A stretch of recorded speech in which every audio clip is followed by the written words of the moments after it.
اس کے رہبر اور رہنما اور لیڈر چیئرمین، چاہے وہ جیل میں چاہے وہ جیل سے باہر ہے، وہ عمران احمد خان نیازی ہے۔ ملک کے 70% عوام اس کے ساتھ جڑے ہوئے ہیں۔ وہ ملک، قوم اور جمہوریت کے لیے اس وقت سیاسی بنیادوں پہ بنائے گئے کیسز میں بند ہے۔ ہمارے ساتھ جو کچھ گزشتہ عرصہ میں ہوا ہے عوام کو بتانا ضروری ہے۔ 180 سیٹوں سے 91 کے ساتھ بیٹھے، آج 76 رہ گئے۔ ریزرو سیٹیں لی گئی، عورتوں بچوں پہ ظلم ہوا۔ ہمارے ساتھ جو زیادتیاں ہوئی ہیں وہ اپنی ایک داستان ہے۔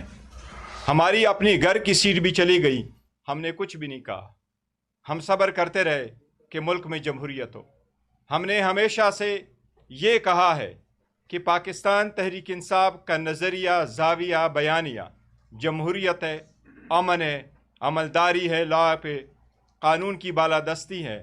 اور خان صاحب نے ہمیشہ کہا ہے پاکستان بھی ہمارا، فوج بھی ہماری۔ جب مئی 2025 میں سخت وقت آیا تو باوجود اس کے کہ ہم کن سختیوں سے گزر گئے تھے، ہم پاکستان کے ساتھ رہے، عوام کے ساتھ رہے، افواج پاکستان کے ساتھ رہے۔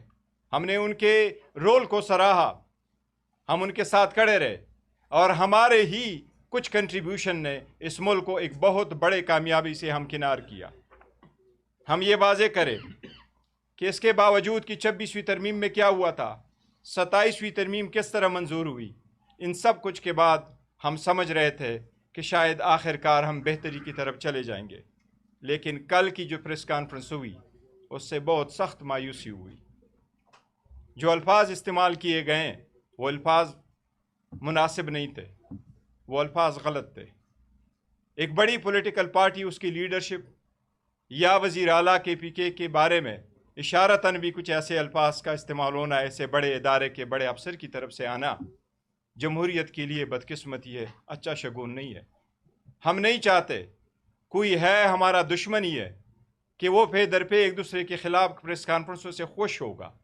اس لیے میں نے ابتدا میں کہا کہ ہم کنفرنٹیشنل کا پریس کانفرنس نہیں کر رہے، لیکن واضح کرنا چاہ رہے ہیں کہ شاید کچھ لوگ لڑوانا چاہ رہے ہیں کہ بڑی پارٹی کے ورکر اور ایک بڑے ادارے کے لوگ کوئی آپس میں لڑ پڑے۔